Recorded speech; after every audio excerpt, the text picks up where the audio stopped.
Hello and welcome to part 2 of our singing tutorial series, where we're going to learn all about singing, especially singing like a Disney princess, since that is a very much requested topic.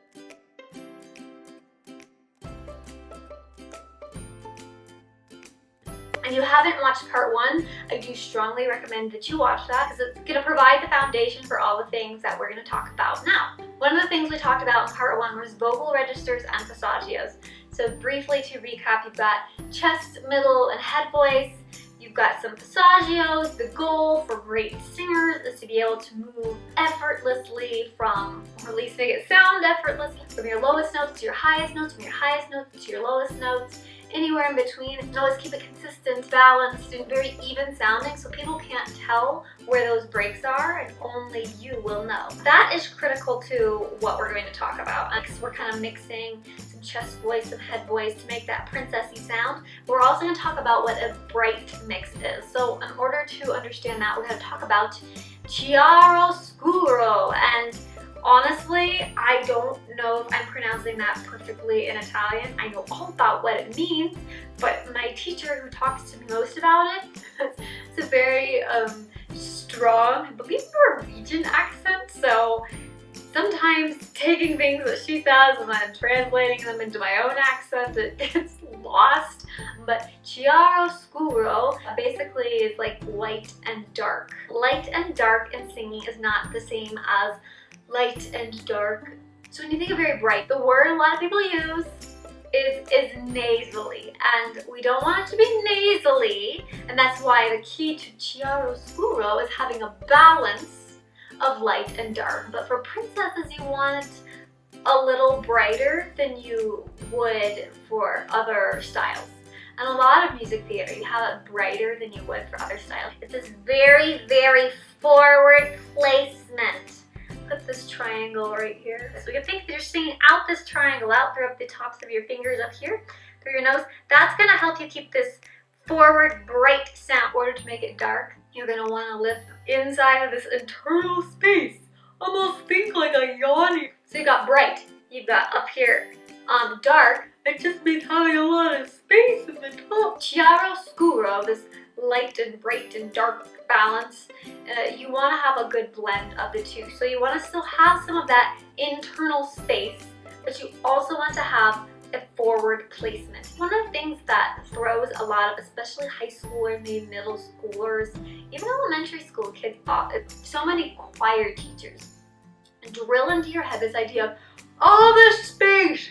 Oh, you just drop your jaw. But that's not what gives you space. The space is internal. If you think about that soft palate in the back of your throat there, and you think about that yawny space where it's up, almost kind of an internal smile, like you're surprised, that's what's going to give you some more of that darkness to bring in.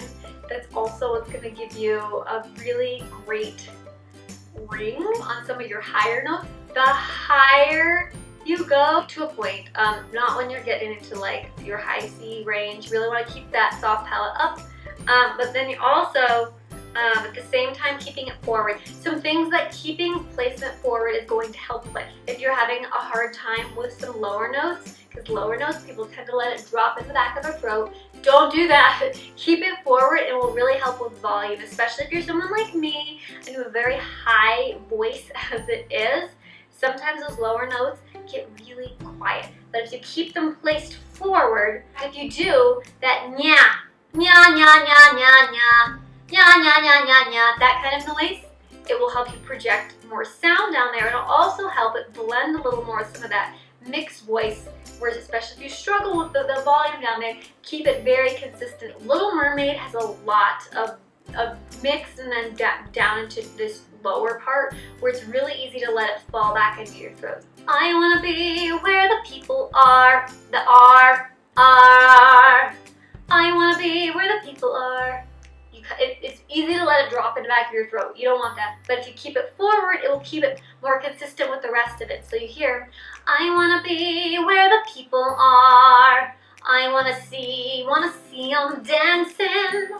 And then as you go up a little more, you can let a little more of that space come in to get a better blend. But sometimes on those lower notes, you need to make it more forward than you think in order to project those notes and keep it sounding consistent. Another thing that forward placement helps with, believe it or not, it actually lets you use a little bit less air so you can hold things out longer. If you've got it all in the back of your throat, you're going to run out of air a lot faster. It's much easier to conserve your air and use it wisely if you have forward placement. If you're able to make it a very forward placement right up here, it's going to help you hit notes that you didn't think you would be able to hit otherwise. So I say all that, I'm saying all this about forward placement.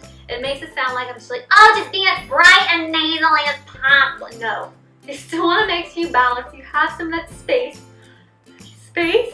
and forward together. And another thing, very important thing that I honestly am, I am guilty of doing is not spreading. So just because you're E, and especially on E. E is already a very bright vowel. If you're like E and just spreading your mouth while you're making it forward, it's going to be too bright. You're going to want to drop it a little bit and never spread unless you're like stylistically choosing to be obnoxiously nasally. You're going to want to drop it a little more and be like E, E.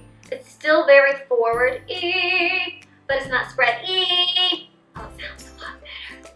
And a couple ways to get forward placement, other than using your hands triangle, another way to do it is to really enunciate and keep your consonants forward as well. And we're actually going to talk a lot about enunciation, consonants, forward consonants in our last part of the series, where we talk about bringing the character to life, because you do need to make sure that your story is heard and understood. So in order to get that princess sound, you will need to make sure you're using chiaroscuro.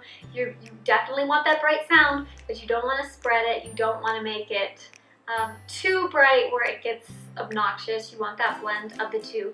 But with princesses, you can get away with making it a little brighter than you might in some cases, since they do all have a very bright sound. I made this its own separate video because I feel like a lot of teachers don't talk as much as they should, maybe yours does, about the importance of this forward placement and the light-dark mix. I think this chiaroscuro is something that a lot of maybe some teachers focus on more than others, so I just want to make sure that I brought it to your attention.